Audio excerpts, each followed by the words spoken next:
patih yang juga cukup tangguh, cukup kuat, cukup lama, cukup panjang umurnya. Begitu juga dengan Fir'aun, yang dikisahkan usia Fir'aun itu kurang lebih 440 tahun. Dan Fir'aun itu adalah seseorang yang tidak pernah diberi penyakit oleh Allah. Umur sak munuswine kecilik sampai tuwek sampai mati gak tahu loro. Mumet gak tahu. Jadi mumet utawa lara weteng mencret gak tahu. Niku Fir'aun. Wes sehingga saking tangguhnya sehingga kebablasan. Fir'aun merasa kalau dirinya adalah Tuhan. Fir'aun merasa kalau dirinya adalah harus disembah oleh kaumnya, oleh rakyatnya, ya. Karena kekuatannya dan ketangguhannya dan kekayaannya. Saugih Masya Allah, sugih pol, karunia yang diberikan oleh Allah, ya, biar menjadi tanda kebesaran Allah, menjadi ayat-ayat yang nantinya menjadi ibarah untuk umat-umat berikutnya. Bahkan Raja Fir'aun itu jasadnya sampai sekarang masih diutuhkan, diberikan keutuhan kali pangeran, mboten hancur, bisa diperhatikan. Inilah orang yang sombong, yang tadinya kuat, tangguh, tidak ada lawannya seakan-akan, tapi ternyata kalau Allah yang menghendaki sudah tutup umur maka habislah masanya, ya. Begitu juga perjalanan antara Nabi Musa dan Fir'aun serta Haman. Ini suatu perjalanan yang kisah yang paling banyak diceritakan di dalam Al-Quran. Sehingga saking zalimnya Fir'aun itu, mulai masa sebelum lahirnya Nabi Musa, Fir'aun sudah menjadi raja yang sangat kuat dan berkuasa. Sehingga begitu ada alamat mimpi tentang nantinya yang akan menggulingkan kerajaan Fir'aun, itu adalah seorang bayi laki-laki atau seorang anak laki-laki yang lahir di tahun itu, maka dimunculkanlah surat perintah dari Fir'aun kepada seluruh pejabat negara agar semua yang lahir di tahun itu dan pemuda yang hidup di saat itu, anak laki-laki sekaligus anak yang baru lahir di tahun itu, semuanya harus dihabisi, semuanya harus dibunuh. Wes niku sadisnya luar biasa. Pokoknya saeneke arek pemuda dan anak yang lahir laki-laki dibunuh, nek lahir perempuan dibiarkan, dan orang-orang perempuan dibiarkan. Semuanya untuk pekerjaan dan segala macam penggawean kasar, semuanya yang melakukan adalah wanita-wanita yang masih ada. Pemudanya dibunuh semuanya. Itu sampai kelahiran Nabi Musa. Nabi Musa lahir, ya Allah punya rencana berbeda, ya, jadi wa makaru wa makarallah wallahu khairul makirin. Orang bisa punya rencana, punya siasat, tapi rencana Allah lebih dari segalanya. Tidak ada yang bisa menandingi rencana Allah SWT. Begitu Nabi Musa lahir, ternyata juga lahirnya tidak menangis. Ibunya pada waktu hamil ya tidak nampak perutnya besar. Begitu lahir tidak ada jeritan bayi yang menangis, sehingga yang menjaga daerah, yang menjaga rumah-rumah kampung, rumah-rumah warga tidak ngerti kalau di situ ada bayi yang lahir yang namanya Nabi Musa itu, tidak tahu. Kemudian ibunya Nabi Musa mendapatkan ilham dari Allah, wa auhayna ila ummi Musa an ardi'i, wa auhayna ila ummi Musa an ardi'i. Ya, sebelumnya Nabi Musa sudah ditemukan, ibunya sudah mendapatkan ilham supaya Nabi Musa itu dimasukkan dalam peti, dibuang ke sungai, ya, yang sungai itu jalurnya menuju ke kerajaan Fir'aun, ya, yang pada akhirnya justru dikembalikan kepada ibunya untuk disusui oleh ibunya. Itu suatu kejadian yang luar biasa, ya. Di saat semua anak laki-laki dan pemuda laki-laki dibunuh, tapi Allah punya rencana bayi laki-laki diterno ning omahe, tambah ora dipateni, tambah dijadikan anak asuhnya. Ini kan nggih aneh. Jadi itulah Allah Subhanahu wa taala, bahwasanya Allah itu innallaha ala kulli syai'in qadir. Allah itu sangat berkuasa terhadap segala sesuatu. Terhadap segala sesuatu Allah sangat berkuasa.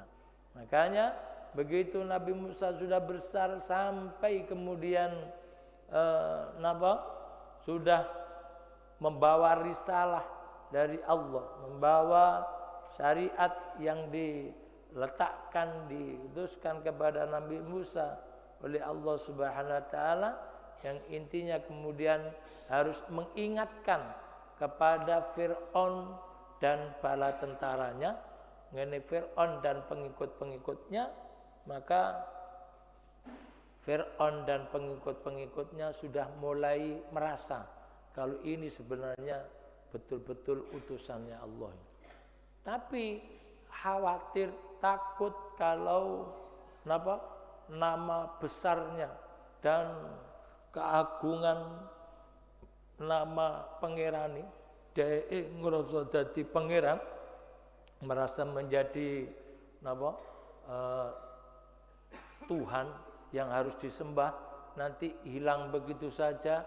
Makanya menutupi pengetahuan, pengertian tentang Nabi Musa sebagai Nabi dan Rasul, maka berupaya orang-orang dekat Fir'aun digerakkan agar bisa membunuh Nabi Musa dengan cara-cara yang tidak masuk akal.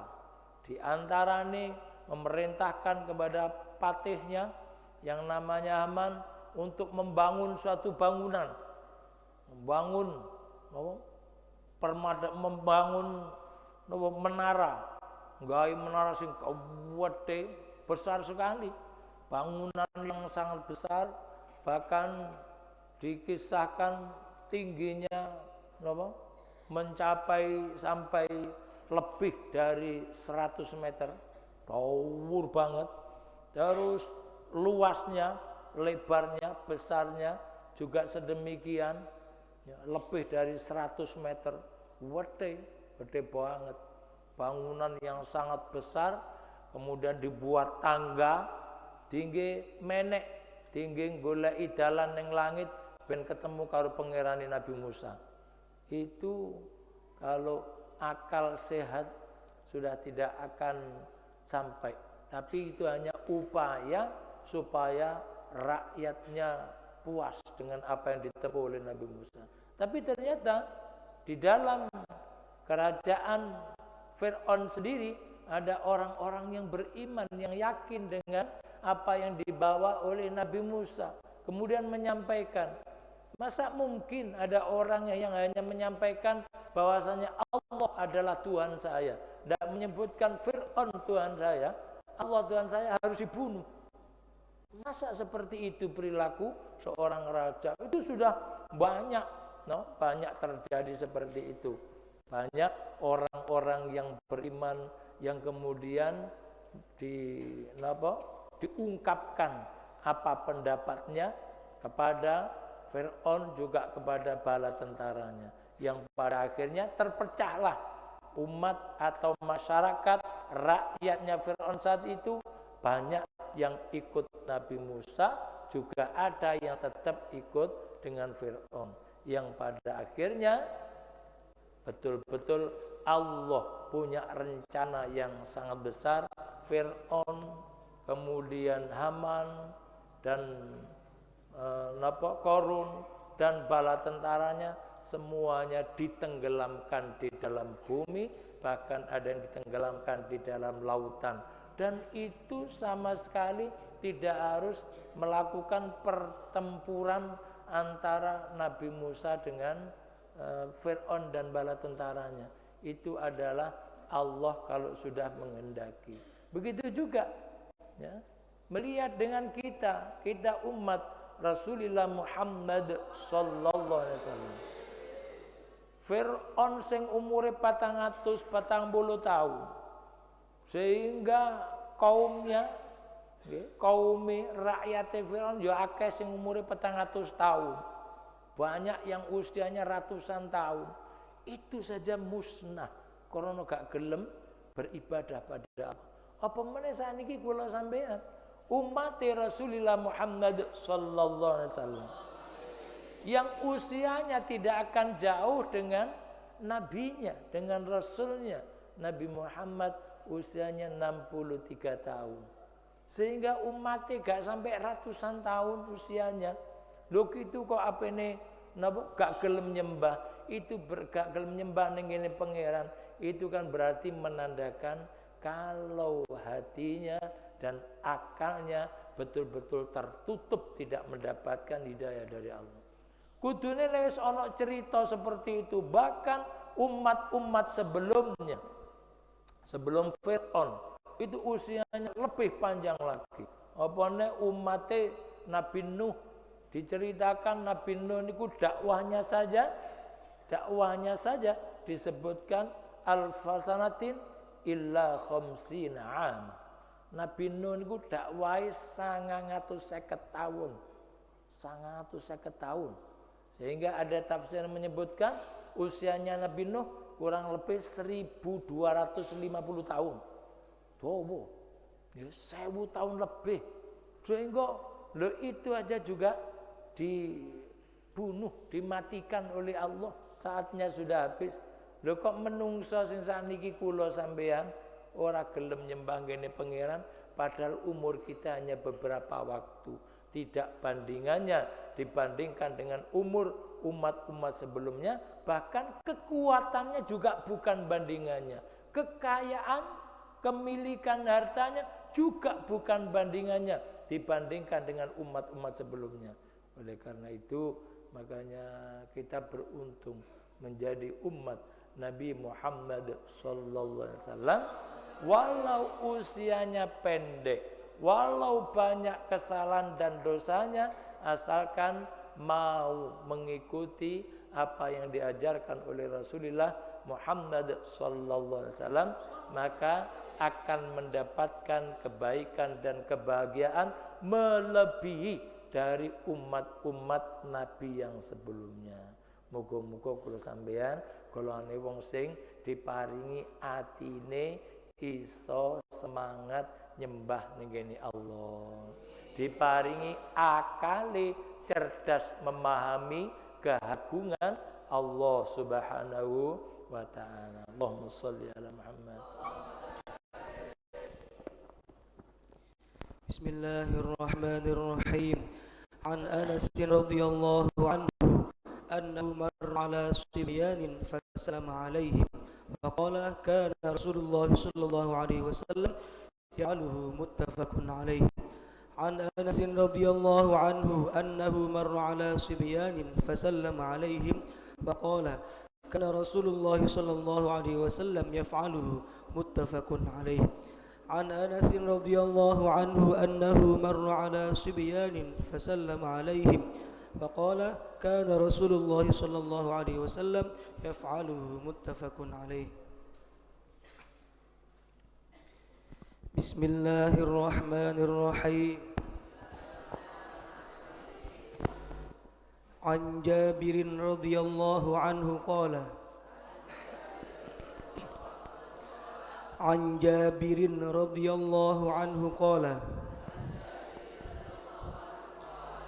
سمعت رسول الله صلى الله عليه وسلم يقول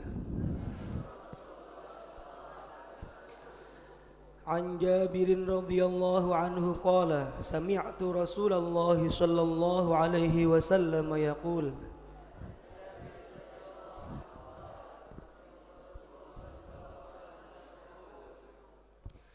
Inna bainar rajuli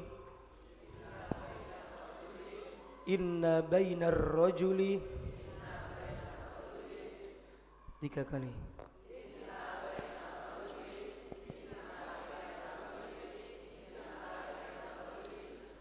Wa bainasy syirki wal kufri wa bainasy syirki wal kufri tiga kali.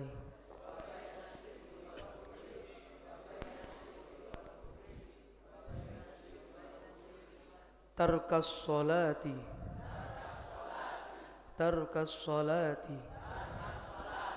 rawahu Muslim.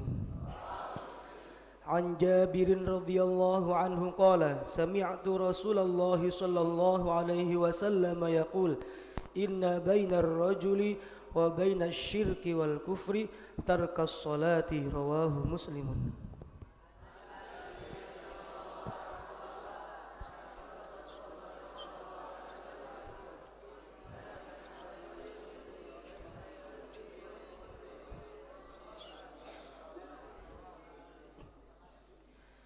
Dari sahabat Jabir radhiyallahu anhu berkata, saya telah mendengar Rasulullah sallallahu alaihi wasallam bersabda, sesungguhnya batas yang memisah antara seseorang dengan kufur hanya sembahyang.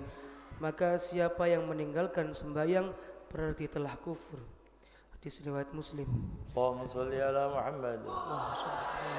Sahabat Jabir menceritakan tentang nasihat Rasulullah Muhammad sallallahu alaihi wasallam atau membedakan seseorang yang ada di sekeliling kita. Kalau kita melihat orang ini adalah orang yang Islam atau enggak, maka tinggal melihat dia sholat atau tidak. Kalau dia sholat, maka dia adalah orang yang muslim yang baik. Tapi kalau dia adalah orang yang meninggalkan sholat, gak ngelakoni sholat, itu berarti dia adalah orang kafir atau orang musyrik. Antarane wong Islam karo wong kafir, wong musyrik itu sing bedakne urusan sholati. Sehingga kok wong mulai kendel, seseorang kok mulai berani meninggalkan sholat, kendel ninggal sholat, gak susah ninggal sholat, maka sudah tumbuh benih-benih kekufuran dalam hatinya. Ya, telat sholat santai, terus gak sholat kebablasan, gak ganti santai. Oh, berarti dia adalah sudah tumbuh dalam hatinya sifat musyrik, sifat kufur nengene pangeran. Tapi orang yang betul-betul Islam itu orang yang semangat menjaga kebaikan sholatnya, bersimpuhnya, menyembahnya kepada Allah Subhanahu wa taala. Moga-moga kula sampean didadekne wong sing seneng sujud ngene pangeran. Allahumma sholli ala Muhammad. Allahumma sholli alaihi. Astaghfirullah innahu kana ghaffara. Astaghfirullah innahu kana ghaffara. Astaghfirullah innahu kana